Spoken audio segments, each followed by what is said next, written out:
In this video, I'll be showing you step by step how to export accounts from Freshsales CRM. It is super easy to do. So the first thing you need to do is open up Freshsales like you usually would. Then from here, it should be looking something like this. From here, you'll need to go down to the left-hand menu side and click Admin Page down here, also known as the setting button. From here, it should be looking something like this. And here, you'll need to click Account Settings. And then from here, you need to go down to Account Settings down here. As you can see, you can edit your sign-up details, export data, or cancel account.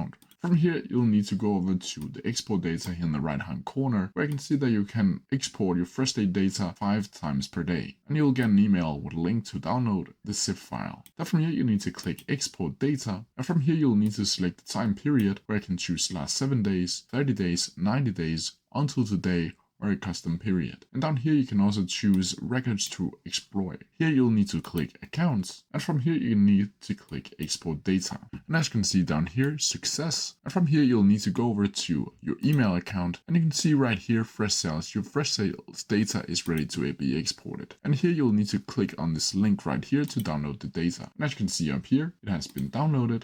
And when I click on it, a zip file will open, and you can see the CSV files down here. And that's how I do it. If you have no questions about it, please leave them down in the comment section below, and I'll try my best to answer them as quickly as possible. See ya!